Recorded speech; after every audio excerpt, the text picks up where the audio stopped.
morning. I thought I'd try something new. I thought I'd try going live on YouTube. This morning I woke up early, and my client, who's going to be in Vietnam today, he got some food poisoning, so we had to postpone the session. So I've got a little bit of extra time to spend with you today. In answering the questions that I get on my YouTube channel, there's like some common themes that I thought I'd address. And if you have a question, try posting a comment. I'm not sure it's going to show up for me. I hope it all is working. This is my first time doing this. But I wanted to explain to you how I see it. People want to solve these tension-related problems. Tension-related problem. We're very aware of the boiling over of the problem. Pain or discomfort or limitations. We want to be very careful to look at that as the boiling over. I suggest that the real root of the problem is more hidden. It's more outside the awareness. So please, if you do see this, post a comment and I will try to answer it. Maybe miraculously someone will show up on this very complicated setup. It seems not, you can't even do it through YouTube. You have to do it through another app. Anyhow, the problems that people have, people write to me and someone said, well, you know, I did a lot. I'd gone deep into the movements, some of my playlists, like maybe the Begin Here playlist, and someone saw that, you know, they could come out of these hidden tensions that are creating this hunch. Now, when someone's hunched over and these tensions are hidden, their back will hurt. The back is overwhelmed with the burden of holding open the front. The back of the neck is overwhelmed with the burden of holding open the front. Wherever that is, the root of the problem is silent. It feels like normal to you, and these hunching tensions are very strong. So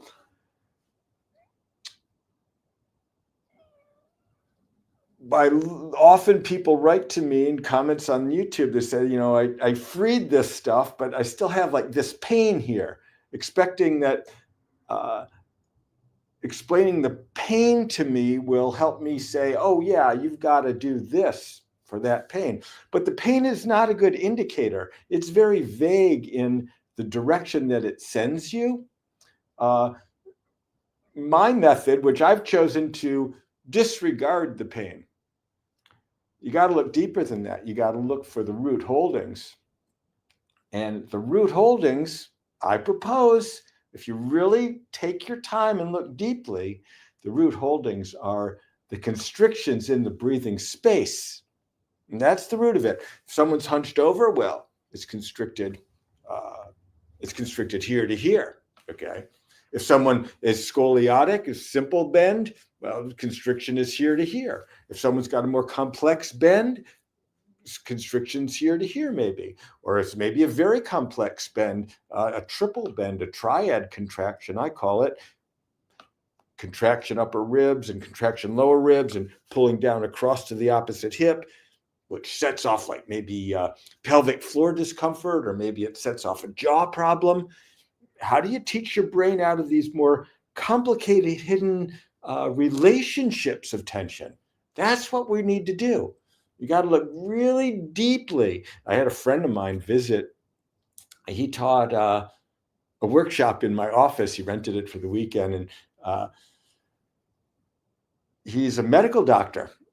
And you know, he teaches all these breathing meditation techniques. But after the event, he had a headache. He was having dinner at my house. I'm like, oh, well, let me show you this. Let's get rid of that headache.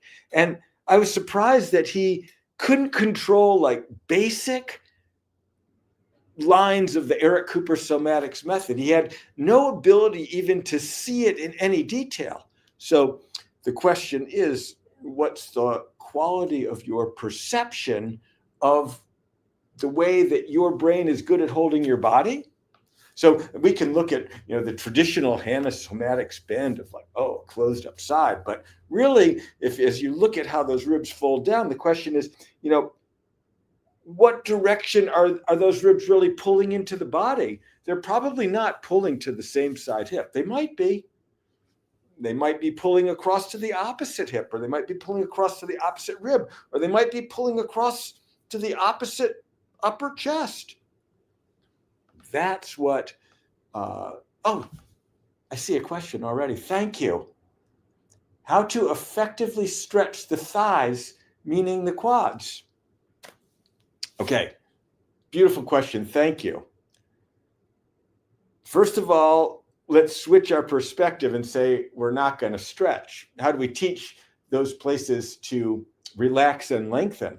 Because stretching it is forcing it. I suggest that if you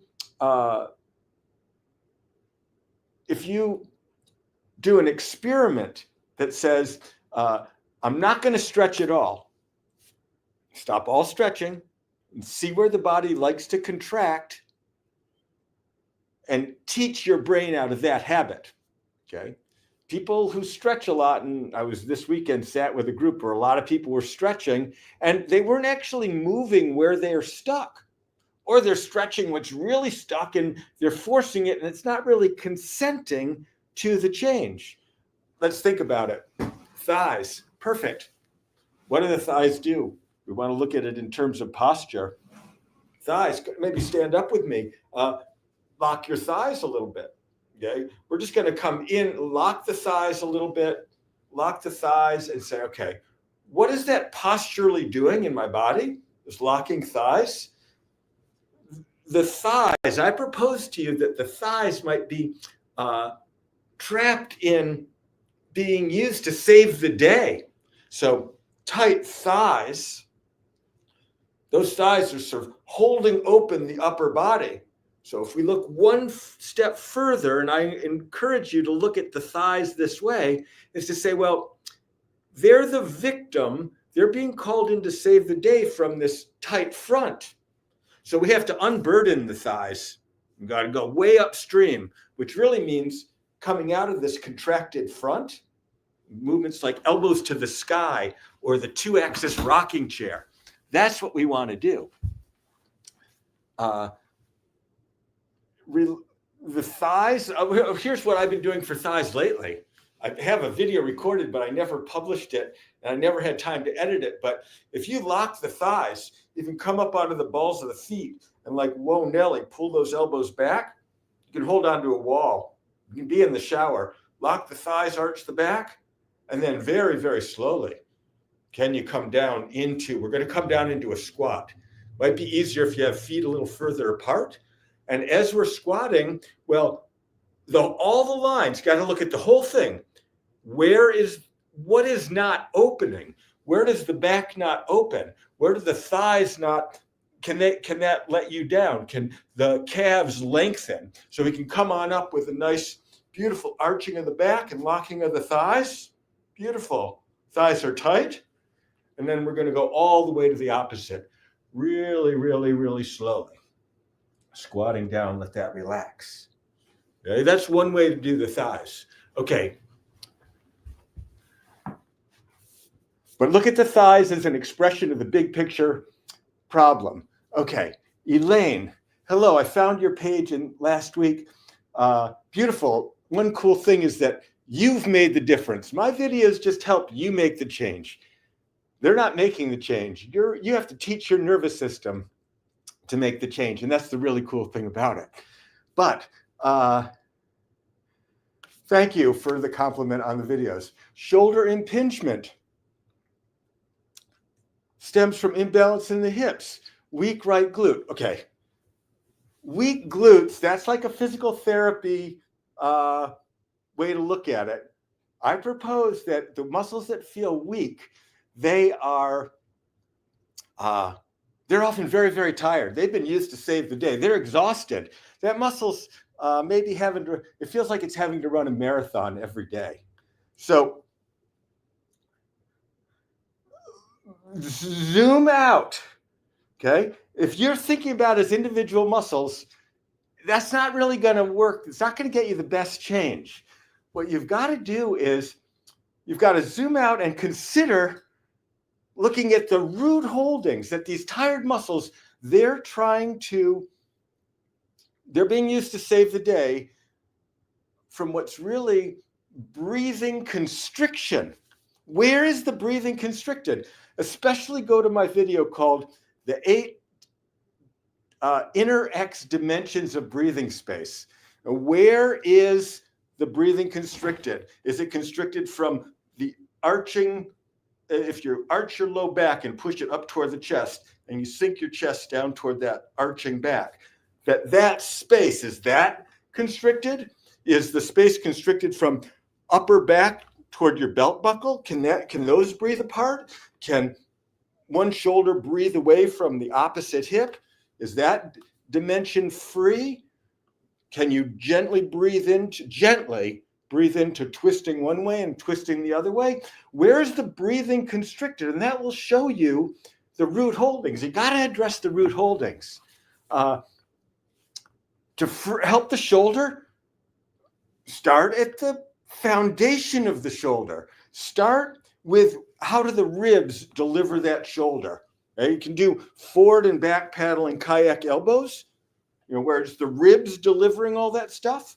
And then you can do my movement called shoulder shapes, where we're looking at how the shoulder moves in relation, how the shoulder blade, the movable socket for the shoulder that aims the shoulder, are we in control of that? And you got to remember, control supersedes sensing. You have to, or I encourage you to, master the control of your body. My somatics isn't about sensing. I don't talk about sensing that much. It's about restoring this blurry connection between brain and body. And can you really truly control the movement of the shoulder, the diagonals where the ribs deliver that shoulder blade in the diagonal as the shoulder blade moves on the ribs? Is that in control? And then these rotator cuff muscles, they don't have that much to do. The foundation and the structure that supports the shoulder have delivered the shoulder. So follow your breathing constriction. If you have an asymmetrical problem, you got to go look at my movements for asymmetry. Go to my asymmetry playlist. That's important. Free your breathing space in both a simple view, the traditional view of the sides, and then my more complex, more advanced view of constricted breathing space through the body. Where are the lines constricted? Okay. Let's just do a gentle assessment. Now, if you want to just do a little bit with me, if you're sitting or standing, we can do a gentle twist of the torso. Okay. Twisting of the torso. It's the neck is following where the front of the torso is pointing, and we can point over there. Now, look, go gently. What's the first constriction? And not what's straining and expressing discomfort in going further, but can you begin to see, where is the line? What's the surface line that's holding you back? Well, this time, let's go a little bit more deeply. We're going to say, can that twisting, find which way is easier to twist, and we're going to take a gentle breath in, squeezing the air out.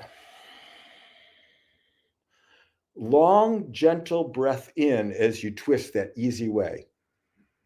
Now look, the diagonal of the front and the diagonal of the back, they have to open for the breathing. Now let's go gently into the other direction that isn't so easy. Squeeze some air out.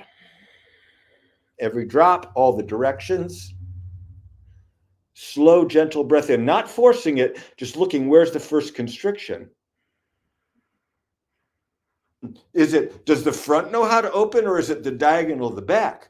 Where is the breathing constricted? And that will, if you have movements, and if you email me, go into my playlist and find the movements. If it's the back diagonals or for twisting, go to my twisting playlist and just work through those. The angel wing variations are very effective in teaching your brain both to have this diagonal breathing space and the back breathing space. And there's movements like the sidewinder you can do standing or seated. And of course, I know you've all done it. Steering wheel somatics number 2 and 3. those are great. I was doing that in the car the other day, and you can free this. Okay. Let's see if there's any other questions. If you have a question, I'll do 1 or 2 more questions. Let's even do, while we're sitting here, let's do the basic seated sequence.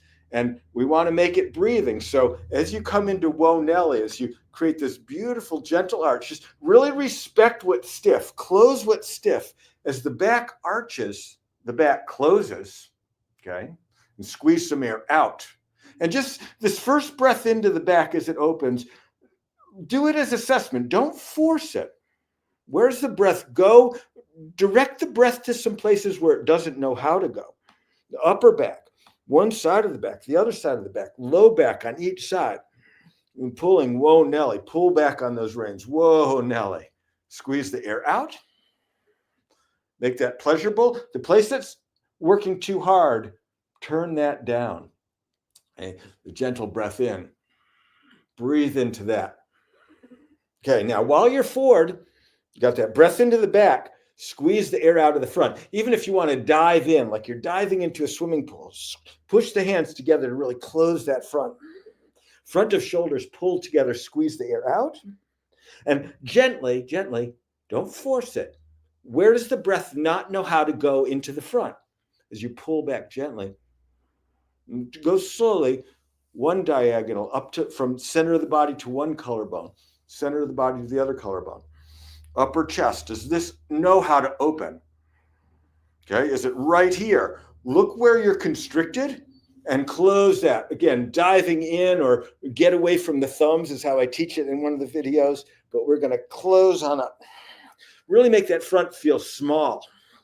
Not a big stretch in back. Close the front, make that the exhale, okay? Gentle breath in. As you open slowly, slower, slower, direct the breath to the place it doesn't know how to go. Where it knows how to open, that's no problem. Low ribs, upper ribs, upper chest. Does the chest lift? Does the abdomen allow that opening? Beautiful. Let's make that pleasurable. The sides. We can do I Dream of Jeannie. One arm, one shoulder lowers. It's like side armpit to side belt loop. The neck is along for the ride. The neck isn't bending, it's the ribs. And look at it carefully. There's a kink where all the bend happens in one spot? Spread it out. What part of this long curve doesn't know how to open? Well, that's closed. That bellows of the side is closed. Beautiful. Gentle breath in. Could that be an easy breath in? Every breath in is an assessment. Gentle. As you move, don't force it. Other armpits lowering. That breath comes in gently. Make your plan for the next contraction. Where does it not know how to open? Close that side. Okay. Gentle breath in. Beautiful. Let me just see if I can scroll down. I think. Yeah, if you have a question, type that in and I'll try and answer your question. But here we have this beautiful bending. Now, I can make it a little more advanced. I can say, well, can I get a tilt of the head, bend of the neck, bending this upper, where it's the ribs under the shoulder lower, come down a little further, even maybe come up onto one sit bone. Can I make a beautiful bend that way? Is that line openable? And closing on down the other side. But look, it's important. Let's look at it more spatially. The shoulder pulls into the body. Try shoulder to opposite hip. Beautiful. Beyond traditional somatics. Forget traditional somatics. Too limited. Doesn't fit you. Pull into the body, spatially through the body. Breathe those apart. And other shoulder. Breathe through the body. Does it like to go to the opposite side ribs? Does it like to go to the opposite hip? Pull it in and breathe that apart. And now just a little bit of twisting. Kayaking. When you're kayaking, you put that paddle in at your feet, and we don't want to just tire out the arms. People paddle like this. That's not the best way to paddle. We want to have the torso. The arms are sort of not doing a lot of moving. That shoulder's pulling back. It pulls that paddle back. the kayaker, and make that a closing of the back diagonal. Shoulder blade pulls to opposite back pocket. You can even close up this front diagonal. Shoulder pushes forward to front pocket on the front of the body. Squeeze the air out. Gentle breath in, make it breathing space. Not forcing it. Look at where does it begin. Kindle your ability to see where it doesn't know how to breathe. And we've got to close those places. That's how we connect to it. That's how you get your brain to see that those places really exist. It's been normalized. These tension habits feel like normal to you. Your brain says, oh, I never see change there. That place, I'm going to just rewire to not pay attention to that place. Well, when we close that up and you have this beautiful crescendo of some tension sensation, well, that fills in the eroded map that your brain has, okay? So we can close up the other way. Gentle, for me, it's a little stiffer going this way. Close the stiffness. The stiffness is run by your brain. That's the automatic stuff. So take control of the automatic by tightening it up more than the autopilot is tightening it. Beautiful. Okay. So one side stickier. Yes. Focus on the side that needs it. You may have one side that's really free. Focus the learning where you need it to be. The idea that our practice always needs to be symmetrical. When I lie down, if I have just one side stuck, I might do the side bend on the side one side bend on the side that doesn't need it. It's like, that doesn't need it. Where do you need to give the love and the attention and the kindness, the gentle lesson? It's got to be on that stuck side. Okay, so perfect. Right side harder to breathe into. Go to my playlist on asymmetry. Learn the side bend. It's a gentle way. If you need to go more powerful, when you want to focus the lesson, try the S4 movements. SSSS, the side sitting scoliosis sequence. And there's also the Spacemaker. Try the Spacemaker, Elaine. That would be a good way because you can focus. I was doing it. I was at a meeting last night sitting and I was doing the Spacemaker. We'll just do it right here. Lower one shoulder, lower your stuck side, okay? And that hand is going to push down on that thigh and the other hand's going to pull up on the other. So in a way I can overload the arms. Even with this hand pushing down and this hand pulling up, my ribs are so strong, my arms can't compete, okay? So I've got that contraction, I've got this opposition amplification. Now, as I relax open this side, with again, giving into that opposition, can I teach the confused place to be breathing? So closing on down, ribs lower, hands on one leg, pushing down, hands on the other hip, or it could be on the underside, top and underside of a table, that. Okay, gentle, breathe into where it doesn't know how to open. Project it, look carefully as that opens, direct it into the place where it isn't opening. Can everything open all at once? That's the key. Get everything to open all at once. Sore everywhere. Thank you, May, for asking that question. If you're sore everywhere, first, you got to make sure that you're giving yourself a gentle, loving lesson. Sore everywhere, and I had that. That's how I started. I started at sore everywhere. The system sort of almost, it's such a high simmer, it's right at the edge of boiling over. The whole thing sore. I had sore every muscle. Went to massage school, medical massage school. Everything was sore. But you've got to start to give yourself some slack and go to my playlists and start with my fibromyalgia playlist. Gentle movements, closing gently in a way we're trying to give it such a soft, turn the heat under the pan, turn that down. So go to the fibromyalgia movements, settle it down, make sure that these movements aren't causing more problem. Then when you learn to see where the breathing is constricted, the breathing constrictions, they are powerful in your body, and they are not the places that are sore. The breathing probably, I don't know your exact situation, but once you begin to see the lines of breathing constriction, start with my fibromyalgia playlist. When you see the lines of breathing constriction, start to go into the more advanced, more powerful movements to address very specifically those lines. Definitely come out of the tension of the front.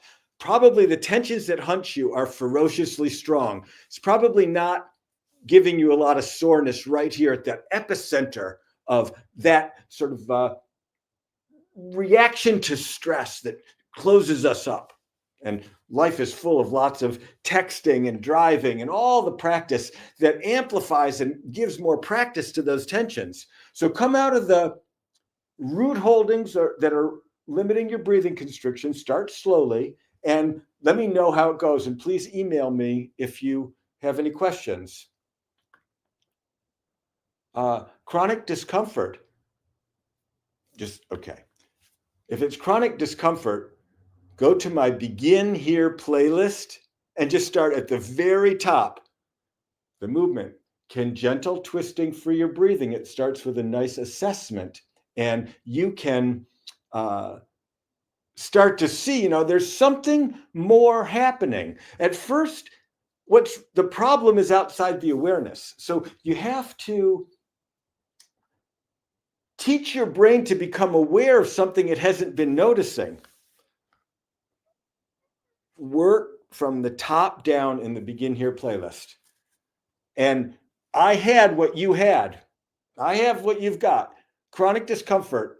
I needed a cane to walk. I was depressed for 40 years. I had this horrible asymmetry that I didn't even understand what was going on, stuck in a twist, spasming me back. I had all of that. I did it. With this, my experiment was to only do somatics. And when I did traditional somatics, made some progress, but not complete.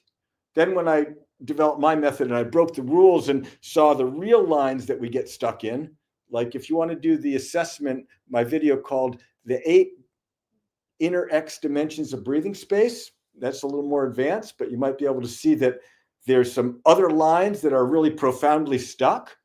Or you can do rib cage, uncaged 1 and 2. That's a nice way to go into it gently. Rib cage, uncaged 1 and 2.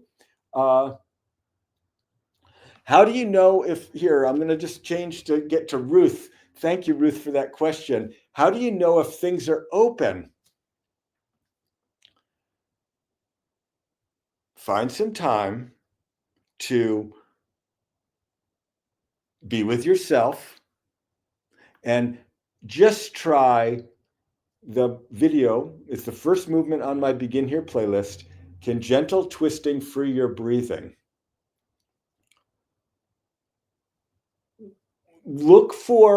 Do that breathing assessment where we start we'll try it right now, just a little tiny bit.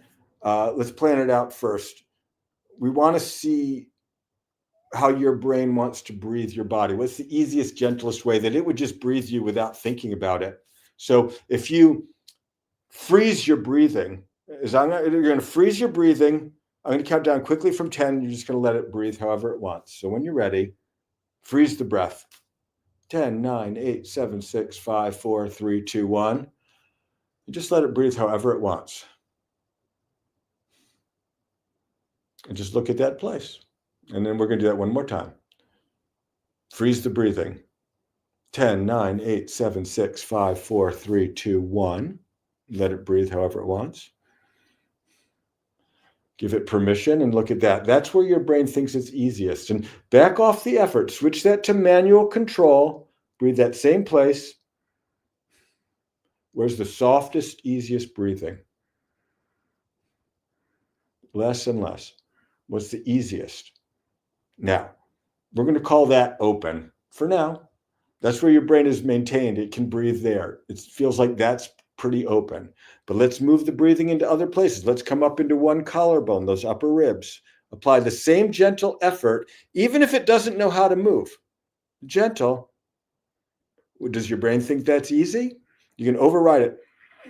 More and more effort, well, that's what's closed. Try the other collarbone. Oh, well, for me, yeah, that's easy.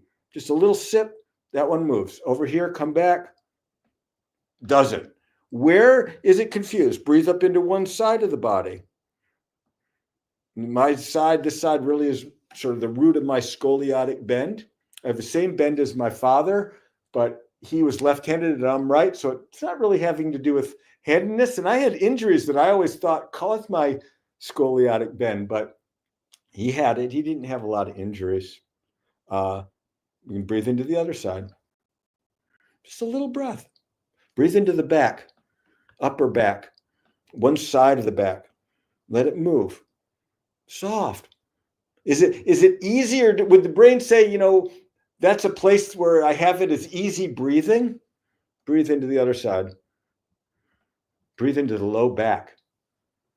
Just like you can arch the back and maybe protrude your belly and let the back open the front. That diaphragmatic breath, the belly gets out of the way, it's pushed out of the way. If the abdomen's really tight, it's hard to take a diaphragmatic breath. If the abdomen's closed, well, is your low back tight? Does your brain see that the low back can open for the breath? And that's one problem with traditional somatics. He had very poor movements for the back. I have the wishbone. I have steering wheel somatics 1. I have yawn your wings, okay? And some of those sciatic movements, we can even hear armrest of the chair. I can lean back on that and I can sort of arch my back. I'm pushing on up there, arching the back, and I can lower down slow. We have that nice movement. Gentle breath into that open back space. Look soft, look carefully. Where does it not know how to go? And squeezing the air out. Gentle breath in. Okay, try the other side. And then I'll let you go. Thank you very much for watching. We can arch the back and close on up. This oblique line of the back pushes this up to the sky. The back is closed. As that relaxes down, could you breathe in? Could you see what part of that space, what surface perimeter isn't available, isn't seen as easy breathing? Breathe into that opening back.